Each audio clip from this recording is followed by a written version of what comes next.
seguir, ponto a ponto. Apoio Unifacisa.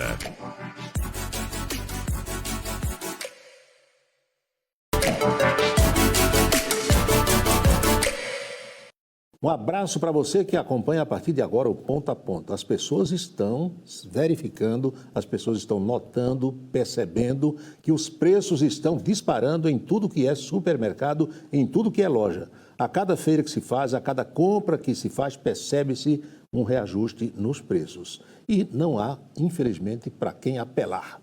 Eu sou Paulo Roberto, estou na Rede ITA e o Ponto a Ponto está começando.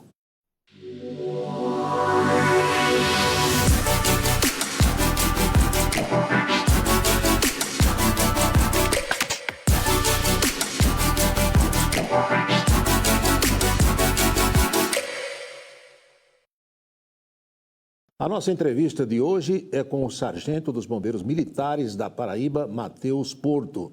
Matheus fez parte do grupamento que foi ao Rio Grande do Sul ajudar no salvamento e no resgate de pessoas e de animais. Ele veio conversar conosco, contar um pouco dessa verdadeira epopeia vivida pelos bombeiros militares da Paraíba. Sargento, seja bem-vindo ao programa. Tudo bem? Tudo bem, obrigado pelo convite. Como é que foi saber que ia ao Rio Grande do Sul? Então, era dia 3 de maio, eu estava de serviço na companhia de Cuité, que foi justamente na inauguração de Cuité, nessa data. E aí o comando, já estava se articulando, via, a gente chama Ligabom, que é o Conselho Nacional dos Comandantes Gerais, e para apoiar o Rio Grande do Sul. Então, no dia 3 já começou essa articulação e o acionamento das tropas especializadas da corporação. O comando geral ele tem essa informação de quem são os militares especializados para desastre. E dentro dessa equipe, a busca de voluntariado, né? Então, no dia 3 mesmo, já coloquei à disposição para a corporação. E quando foi no domingo, dia 5 à noite, a gente teve o positivo para o deslocamento para o Rio Grande do Sul. Todos foram voluntários ou houve escalas? Não, todos foram voluntários, né? Já eram militares especializados na área de atuação de desastre. E dentro desse grupo, todos foram voluntários.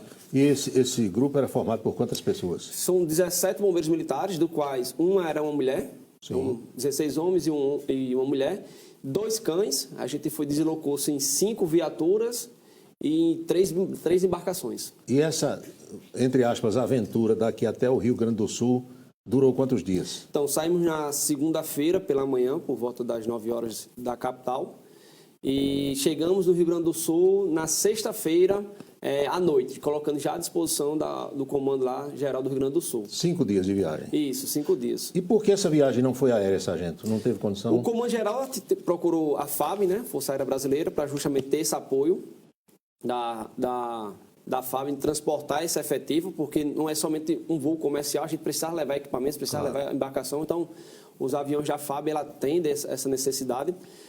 Não sei dizer por que não foi positivo essa resposta, mas vários corpos de bombeiros do Brasil todo foram por terra, não somente Paraíba, mas Rio Grande do Norte, Roraima, Amapá, Amazonas, Rondônia, Pará foram por terra também. Eu até, aí a opinião já é minha, falei aqui na oportunidade, citando a viagem de vocês, que é uma coisa incompreensível, porque a FAB tem Hércules, tem o KC, aviões novos de transporte de caminhões, de tanques de guerra, poderia tranquilamente levar isso, não se entende, mas o fato é que aconteceu. Houve algum tipo, digamos, de perrengue nessa viagem?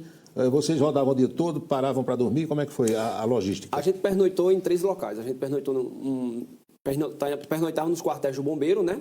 Dos estados que a gente passou. Então a gente pernoitou na Bahia, em Belo Horizonte, Minas Gerais e em Curitiba. Esses 3 locais a gente pernoitou. Então sempre procurava sair de madrugada para pegar a estrada ainda um pouco mais livre em relação aos caminhões, que dá trabalho atravessar o estado da Bahia e Minas Gerais. Um dia todo.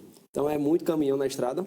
Então a gente saía de 4 horas da manhã e se deslocava por volta até 1 hora da manhã, meia-noite.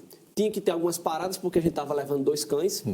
E esses cães estavam tendo uma alimentação bastante restrita para não ter problemas e para que ele chegasse e tivesse condições de operar. Então, tínhamos algumas paradas técnicas a cada 3 horas para dar atenção a esses cães. As viaturas não tiveram problemas? Não tivemos problema com viatura. Tudo tranquilo. E chegando lá, qual foi o passo inicial? Vocês chegaram na sexta-noite? Isso, a gente chegou na sexta-noite mesmo, a gente já se colocou à disposição da corporação, do Comando Geral. E aí eles pediram para que a gente se apresentasse no 2º batalhão, que é na cidade de São Leopoldo. Então, de lá mesmo, a gente já se deslocou para a cidade de São Leopoldo e colocou nossos recursos à disposição do batalhão lá. E aí recebemos nossa missão inicial, que era atuar justamente em São Leopoldo. Então, ficamos numa cidade vizinha, chamada Novo Hamburgo, Sim. mas atuávamos em São Leopoldo. Novo Hamburgo para Porto Alegre é como daqui em João Pessoa aproximadamente, né? Mais ou menos isso? Então, é menos, é muito um pouco. menos. É porque é região metropolitana, né? Só Perfeito. que como várias estradas estavam inundadas, então teve essa dificuldade de locomoção. Então, levam mais ou menos 1 hora. Mas vocês chegaram bem lá em Novo Hamburgo? Chegamos bem. Se alojamos no próprio quartel lá. Que havia, não, esse quartel não foi atingido, não foi inundado, né? Muitos quartéis do Rio Grande do Sul foram atingidos pelas cheias, foram inundados, e isso afetou a capacidade de resposta da corporação. E aí, na cidade de São Leopoldo, o capitão que nos recebeu, ele nos apresentou o panorama da situação. A cidade tem 600 mil habitantes, a região que foi atingida, que foi inundada, moram 180 mil pessoas. Então, no primeiro dia deles lá, quando houve Vocês já desastre, no sábado estavam trabalhando? já no sábado, já estavam atuando já. E aí ele mostrou que, após 2 horas ao início da fatalidade, internet, comunicação, energia caiu, ele não tinha um panorama como é que estava a cidade. Olha só. Ele já tinha mais de 200 chamados via telefone, o 93, mas quando a comunicação caiu, ele não sabia o que estava acontecendo na cidade. O fato foi que a cidade de São Leopoldo, ela era protegida por um dique, que tem 4 metros de altura. E a lâmina d'água do rio estava com 6, então 2 metros passava. Só que de madrugada, esse dique não suportou e rompeu. Então, vários bairros da cidade foram inundados. Com o pessoal dormindo? Com o pessoal ainda em casa. Imagina só. E vocês analisaram que esse quadro para vocês era algo assim familiar ou uma coisa inédita? Então, porque vocês tiveram atuações já em outros lugares, né? Tive a oportunidade de ir para a Bahia, as cheias da Bahia, né? Que foi no sul da Bahia. A gente atuou especificamente na cidade de Dairumeira. 90% da cidade d'água ela ficou debaixo d'água. Então... É na região de Ilhéus, por ali, não? Isso, exatamente, região de Ilhéus. E quem pilotou a gente no terreno foi a Força Aérea Brasileira, aqueles helicópteros Super Puma. Sim. A gente pilotou a gente no terreno e passamos na Bahia um período de 10 dias. Só que na Bahia a água subiu na velocidade rápida, mas também ela recuou uma velocidade rápida. Já no Rio Grande do Sul, não, isso não aconteceu. A água ela subiu, mas ela não desceu. E durante esse período, uma curiosidade é que durante os 4 primeiros dias, não parava de chover. Chovia manhã, tarde, noite, madrugada. E a gente comentava entre si que a gente, até o momento desses 4 dias, a gente não tinha visto o sol. Imagina. E uns moradores, o pessoal, para poder a chuva parar, tem que esfriar. Quanto mais a temperatura cair, aí a chuva para. É uma característica da região. A gente ficou sem entender, né? A gente estava, nesses 4 dias, estava dando 10, 11 graus. Quando deu 7 graus, parou de chover. Parou de chover. Nós estamos mostrando aí algumas imagens do trabalho de vocês. As primeiras ações, os primeiros resgates, foram voltados mais para pessoas ou animais? Temos resgate de pessoas inicialmente. Foram 13 pessoas resgatadas ainda em suas residências. Elas estavam ilhadas. E, posteriormente, focamos nos animais. Foram em torno de 42 ocorrências de resgate de animais, entre cachorro, gato e cavalo, né? Teve esse equino aí que vocês içaram, né? Tiraram do apartamento. Como é que foi? Então, o animal já fazia 10 dias que estavam lá. Ele não subiu sozinho, naturalmente? Não subiu. O proprietário, na tentativa de salvar o animal, quando as águas estavam subindo, puxou o animal para dentro do apartamento. Então, fazia 10 dias que ele estava lá, já estava bastante debilitado. Foi uma força-tarefa entre 4 corpos de bombeiros, Rio Grande do Sul, Distrito Federal, Mato Grosso do Sul e a Paraíba. Tivemos apoio também de veterinários para poder sedar esse animal. E aí, tirar esse animal pela janela de um apartamento, colocar ele numa tirolesa, e nessa tirolesa descer ele numa embarcação para poder puxar levar esse animal. E essa venda nos olhos dele foi para evitar uma agitação, digamos assim? Isso, agitação. Ali ele já estava sedado, né? Mas a gente tinha o medo dele acordar, porque o veterinário deu uma dose pouco baixa, mas ele deu baixo com medo de não matar o animal nessa sedação, né? E aí ele tinha alguns espasmos, a gente chama de tubulão, esse inflável que fica em torno da embarcação, e nesse um dos espasmos que ele deu, ele deu um coice que furou o tubulão. Olha só. Então, acho que se na imagem observar, tem 2 embarcações amarradas ao lado, que era justamente para, caso acontecesse alguma coisa, essas embarcações ao lado segurar a embarcação que estava o animal. E o bicho escapou, ficou bem? Escapou, graças a Deus. Ficou bem. Foi por uma fazenda em Minas Gerais. E os cães de vocês, os 2 cães que foram, auxiliaram em que aspecto? Então, os cães eles foram encaminhados, que a gente chama de binômio, que é o homem e o cão, né? Os binômios foram encaminhados para o Vale do Taquari. Porque o cão está sempre com a mesma pessoa, né? Com o seu condutor. Ele foi encaminhado para o Vale do Taquari, que é aquela região de Lajeado, Encantado. Então, para o ouvinte entender, compreender, aquela cena que tem a loja da Havan, Sim. Ali é o Vale do Taquari. Então, eles foram encaminhados para a cidade de Encantado. O que é que houve em Encantado? O rio acima tinha umas 3 barragens que eram usadas como hidrelétrica. Essas hidrelétricas elas romperam pelo volume d'água e o rio ela fazia uma curva natural em torno da cidade. Quando esse volume de água, essa cabeça d'água veio, ela não fez a curva. Passou por cima da cidade. Ela passou por cima da cidade. Então, o que é que acontecia lá? Essa região ela tinha passado pelas cheias de agosto e novembro do ano passado. Que tinha sido menor, né? Tinha sido menor. E alguns moradores tinham essas cheias como referência. Então, quando houve o sinal de abandonar o local, de evacuar o local, algumas pessoas não obedeceram. Dá para aguentar, né? Permaneceram. E aí, quando veio esse volume d'água, infelizmente, foram a óbito. Né? Vocês se depararam com animais mortos e pessoas mortas também? Sim. Então, atuamos no resgate, na chama de recuperação de cadáver, na recuperação de corpo. Atuamos em recuperação de corpo na região de São Leopoldo. Como o dique rompeu de madrugada, então as pessoas ainda estavam na residência. Quem era o perfil das pessoas que morreram em São Leopoldo? Idosos que moravam só. A água subiu, possivelmente o morador não conseguiu sair e ficou... Nem tinha ninguém para socorrer. Para ajudar, ficou na residência. Então, como é que a gente localizava esses corpos? Os familiares, na busca... Já diziam que tinha alguém desaparecido, né? Isso, na busca do seu ente, procurando em abrigos e não encontrava, nos passava o endereço. E aí, quando a água baixou, mais ou menos na altura, na metade de uma janela de uma residência, a gente conseguia acessar, porque muita casa estava debaixo d'água, então não tinha como entrar. Só viu o telhado, a comieira. Isso, dava para ver a comieira. Então, quando a água baixou, a gente conseguia acessar essa residência. E aí, com esse endereço que os familiares passavam, era justamente o perfil de pessoas que estavam... Para a gente fechar esse primeiro bloco, quantas horas os senhores trabalhavam por dia? Então, a gente iniciava nossas operações de 8 horas da manhã e até 8 horas da noite. 12 horas. 12 horas. 12 horas. Rojão pesado. Pois bem, o sargento bombeiro militar da Paraíba, Matheus Porto, veio gentilmente conversar conosco. Eu quero agradecer também ao comandante dos bombeiros aqui em Campina Grande, o coronel Jean Benício, que nos atendeu e que indicou o Matheus para bater esse papo conosco aqui no Ponto a Ponto. A gente volta já já.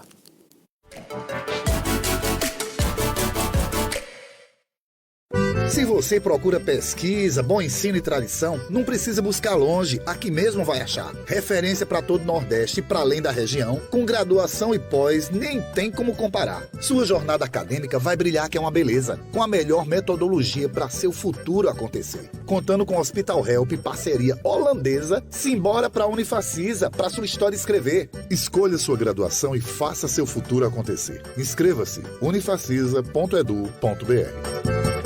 Campina Grande se orgulha das conquistas do governo Romero Rodrigues. Foram muitas obras e ações e nós estávamos lá em cada momento. Porque onde tem mulher, tem mais cuidado e compromisso com as pessoas que mais precisam. Estou feliz com o que a gente conquistou até aqui, com o que a gente avançou. Eu passei a perceber e a sentir isso quando eu passei a escutar de todas as mulheres nas ruas e diz: você me representa. Juntas, podemos mudar a Paraíba e o Brasil.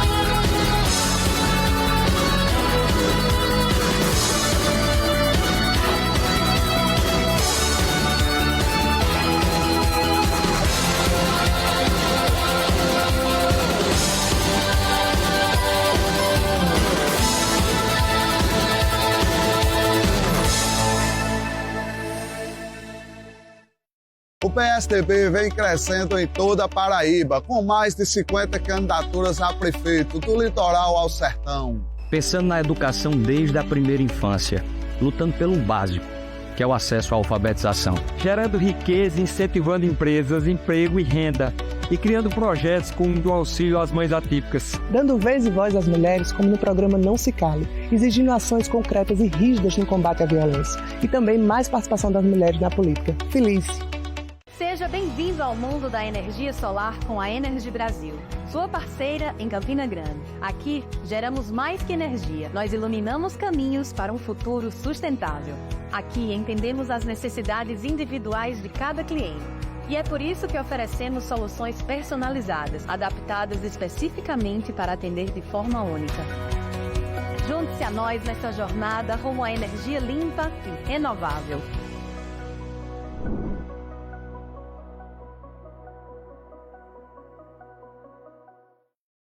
Nos últimos 4 anos, pudemos participar e contribuir com os principais debates para o crescimento da nossa cidade. Lutei e continuarei lutando por um transporte público com qualidade e com preço justo, pela reestruturação dos nossos mercados públicos e do nosso centro histórico, por um turismo desenvolvido que gere mais emprego e renda para os pessoenses. Fui voz ativa no debate para a aprovação de um plano diretor que fosse bom para João Pessoa e bom para os que aqui vivem. Ao lado do senador veneziano, continuarei lutando por uma João Pessoa cada vez melhor.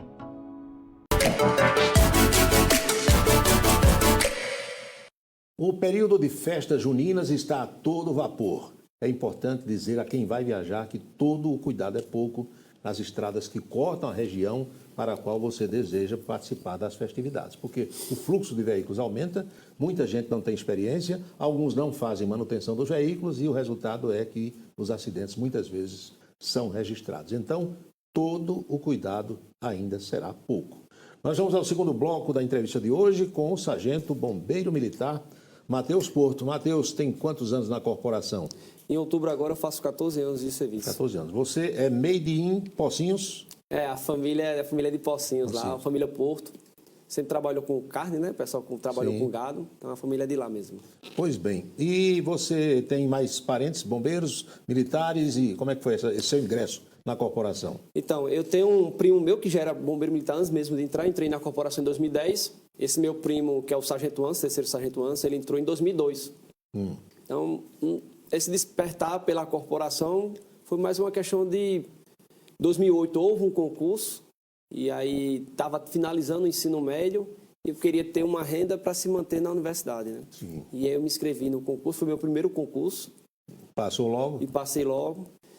Fiz meu curso de formação de soldado em João Pessoa e me identifiquei com a atividade. E até hoje eu me sinto realizado no Corpo de Bombeiros Militar da Paraíba. Você é casado, tem filhos? Sou casado com Larisa, né? Desde 2016 e não temos filho. Não tem filho ainda. Essa história de que bombeiro tem que saber nadar é uma história verdadeira? É um pré-requisito. Já no processo seletivo do concurso, há uma prova no TAF, que é a natação, e posteriormente no curso de formação de soldado, que é 1 ano e meio, tem 4 disciplinas na água, né? Natação utilitária, salvamento aquático 1, salvamento aquático 2, salvamento aquático 3. Tem que saber nadar. Tem que saber nadar, é pré-requisito. Mergulhar. Isso, que é salvamento aquático 3, ela vai trabalhar atividade de mergulho livre, busca de apneia, né? Que é quando o indivíduo ele se afoga, o corpo tende a afundar. Então, essa disciplina ela vai fazer justamente busca de pessoas por apneia submersas na água. Não sabendo nadar, nem se inscreve em concurso para bombeiro, que não tem chance. No processo mesmo seletivo, vai ser eliminado. Vai ser eliminado. Você hoje é primeiro sargento. Isso, primeiro sargento. Quem começa como soldado, como é o seu caso, pode chegar até que posto? Então, existem 2 formas de galgar as graduações no Corpo Bombeiro. A primeira forma é por tempo. A cada 7 anos você vai galgando. Isso, você vai e aí você chega até subtenente. Existe uma outra forma que, no meu caso, que foi sargento de curso, que a gente chama popularmente no quartel. Eu fui cabo de curso, houve um processo seletivo, um concurso interno, fiz o concurso, passei, fiz o meu curso de formação de cabo e, posteriormente, houve também um outro concurso interno que a gente chama de CFS, que é o curso de formação de sargento. Passei e assim fui. Terceiro, segundo, primeiro sargento. Ao completar 16 anos de serviço e 2 anos na graduação do primeiro sargento, você é subtenente. Sim. E aí você está apto a fazer um outro concurso interno, que é o CHO. No oficialato. Que é o curso de habilitação de oficiais, e aí você pode chegar até major. Muito bem. E é feliz nessa atividade. Sim, a gente certeza, percebe com certeza. pelo que você fala. Nós estamos vendo aí umas imagens de vocês num bote, eu acho que é essa terminologia completa, e a gente vê que há apenas os tetos dos veículos sendo vistos. Tinha muito carro lá embaixo d'água? Tinha muito carro e havia uma preocupação também porque, como em alguns casos a gente não tinha o visual, sim, isso poderia danificar o motor de polpa da embarcação. Pegar na hélice, né? Exatamente. Rasgar o próprio bote, né? Pode acontecer também. Isso, então, grades de portão. Sim. Entendeu? Como espadas, né? Que tem ali. Isso. Aí muitas vezes a gente tinha que remar por não saber o que estava embaixo. O que ia encontrar. O bairro de Campina, em São Leopoldo, foi o bairro que foi mais atingido. O nível da água lá, ele chegou na altura do primeiro andar. Então, pessoas que morassem no primeiro andar nesse bairro não conseguiam ficar. Tinha que estar do segundo para cima, né? Do segundo para cima, que é justamente onde foi a ocorrência do cavalo. Do cavalo. A água foi subindo, o homem foi levando o bicho para o andar de cima, né? Eu não sei exatamente qual foi o andar, né? Ele só puxou o animal para dentro. Eu posso ser também, naturalmente, o cavalo foi subindo, né? Para tentar escapar. O que tem também é que nesse bairro de Campina, algumas localidades do bairro, a gente tinha que usar o Google Maps. Para saber onde estava, né? Para saber se a gente estava em cima de casa ou se estava na rua. Olha só. A gente não tinha um referencial. O GPS, o Google Maps ali saíram servindo. Se a gente estava na rua, se estava em cima de casa, então muitas vezes... Isso dificultava também o trabalho de vocês, dificultava. Né? Tinha que olhar o Google Maps para saber onde a gente estava, se estava em rua ou se estava em casa, né? Tinha muito animal. Reginaldo aqui, que é nosso chefe do estúdio, ele é fazendeiro ali em Queimadas, no sítio Maracajá, ele cria muito galinha e gato também. Vocês encontraram aves e gatos também por cima das casas? Isso, a gente encontrou... Aves, o que a gente mais encontrou foi o pato, né? Para ele... Pato era festa, né? Para ele era um ambiente comum para ele, né? Mas de animal a gente viu muito cachorro e gato, que era algo que tinha muito em cima do telhado e os cães... E alguns até agressivos, né? Que os bichos ficam estranhando as pessoas ou não? Porque assim, já estavam num processo de estresse. Então, qualquer um que chegasse lá, aí era um jogo de paciência. De tentar conquistar a confiança do animal e para trazer ele na embarcação. Você levava alguma comida, alguma coisa? Tinha algumas ONGs que nos apoiavam fornecendo alimento para a gente tentar conquistar esses animais. Sim. Aqueles animais que tinham uma postura mais agressiva e que a gente não conseguia retirar, aí a gente deixava alimento para ele lá. No teto da casa para ele se alimentar. Mas a grande maioria dos animais que a gente se deparou, a gente conseguiu retirar, não teve essa dificuldade. Eu conversei com alguns colegas de imprensa aqui, a gente observando o trabalho dos senhores, e havia uma preocupação assim, como é que esse pessoal não pega doença? Porque vocês estavam ali expostos, em que pese os equipamentos todos que você tem, mas teve gente que já morreu de leptospirose, outros gripam. Como é que é isso, Matheus? Então, quando a gente se apresentou na corporação no Rio Grande do Sul, a gente recebeu alguns remédios para que a gente tomasse, que é para fazer profilaxia, né? Sim. Mas é inevitável. Porque a água que a gente estava entrando, e muitas vezes tinha que desembarcar da embarcação para poder chegar até a residência nadando. Já exalava um mau cheiro essa água, não? Então, nos primeiros dias, essa água ela fedia mesmo, você sentia cheiro de algum ser morto. Sim. Né? A gente não conseguia identificar se era animais ou pessoas. Mas a gente sentia cheiro, tinha muito animal morto. E esse odor para vocês é algo já conhecido, né? Característico pelas missões que vocês cumprem, isso, né? Sabia que tinha em decomposição. Alguém tinha morrido ali, isso. Né? E aí, tinha muitos animais mortos já boiando. Isso aí, a gente fala, era cavalo, boi, cachorro, gato. E era notório isso. Você via isso. Tinha que passar por ali e ir embora, né? Isso. Aí, nos primeiros dias, tinha muito esse cheiro forte. Posteriormente, quando houve essa chuva que eu falei a você, dos 4 dias chovendo, renovou a água. Aí esse cheiro já parou. Mas essa água ela estava contaminada porque misturou com lixo, misturou com rede de esgoto, animal morto. Então, foi inevitável que a gente entrasse em contato com eles. E alguns militares nossos foi dado positivo para a leptospirose. Eles estão em processo de observação pela população. Isso é uma doença que ela é transmitida pelo xixi do rato, é isso? Ou por outros animais também? Isso, normalmente é pelo xixi do rato, né? Pela urina do animal. E aí, essa água que está contaminada, né? Tem que ter algum acesso, seja ela por uma ferida, ou seja pela boca, pelo nariz, né? Então, algum dos nossos militares teve contato. E a leptospirose, se não cuidada, mata, né? Isso. Aí esses militares eles estão em observação, estão sendo tratados, os médicos da corporação estão acompanhando eles. para ver se há uma evolução ou não. Então, a corporação forneceu medicamentos, fez exame de sangue, de fezes, urina. Então, esses militares estão sendo todos acompanhados. Alguém se machucou, se feriu ou não? Então, teve dois militares, eu fui um desses, no resgate de um cavalo, no meu caso, no resgate de um cachorro com a pata quebrada no telhado. Eu caí do telhado, né? Passei o animal e quando fui tentar sair, eu caí. Fiquei só com dores musculares no ombro esquerdo. Não chegou a se ferir? Não. E um outro colega nosso, no resgate, que tem uma imagem que eu estou tirando um cachorro de cima de um telhado. Sim. E aí ele me auxilia a subir nesse telhado, né? A gente consegue acessar a casa vizinha pelo primeiro andar e do primeiro andar a gente vai para o telhado dessa casa que tem um cachorro. E aí no primeiro andar, quando ele foi tentar descer, o guarda-corpo, ele rompeu e ele caiu do primeiro andar. Mas também ele não houve lesão, só dores musculares mesmo. É claro que os senhores dispõem de técnicas para evitar ao máximo nesse tipo de situação, né? Os cuidados, né? É uma atividade de risco. Isso tem que deixar bastante. Mesmo que a gente tem treinamentos, tem um treinamento não só físico, técnico, mas mental. Sim.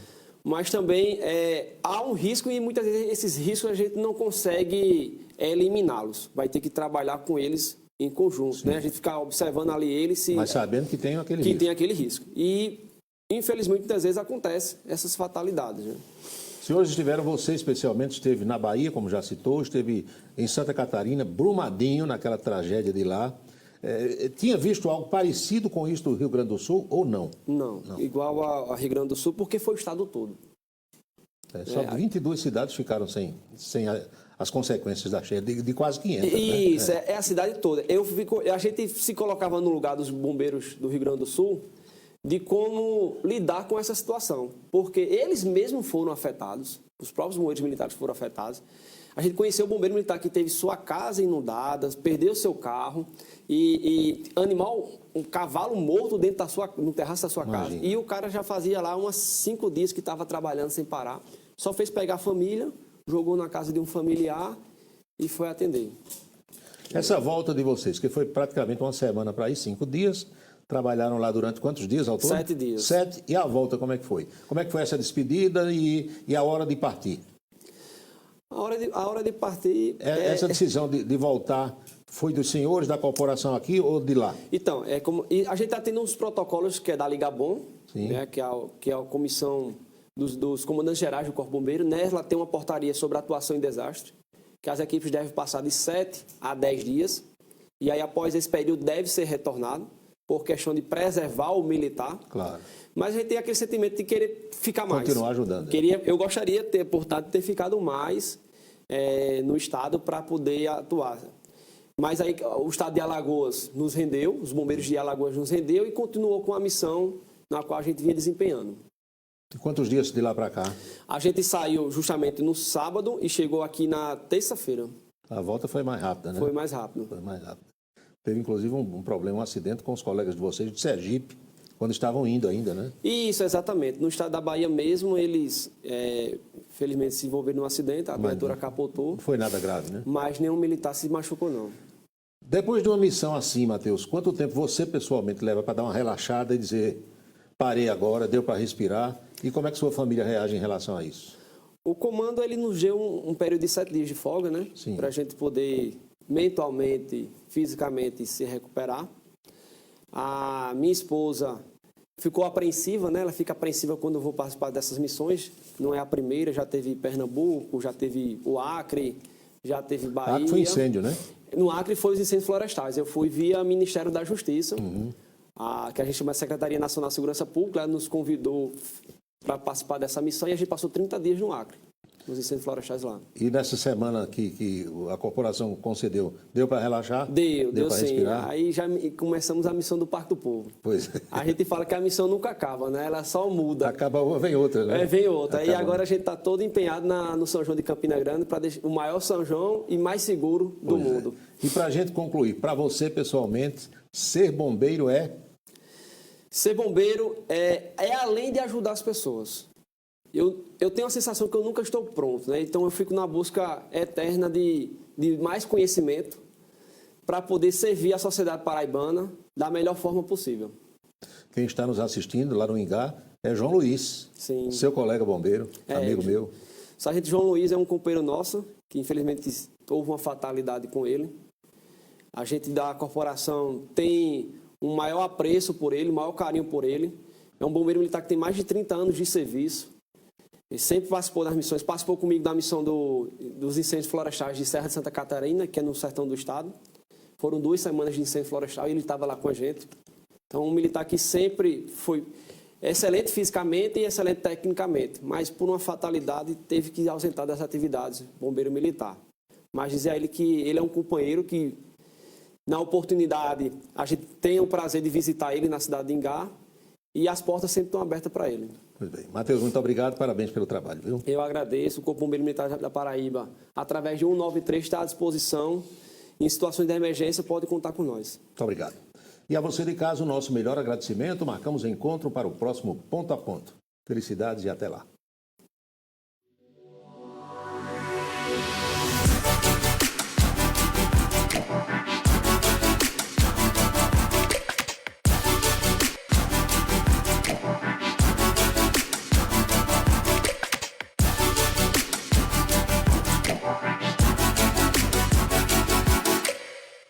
Ponto a Ponto. Apoio Unifacisa.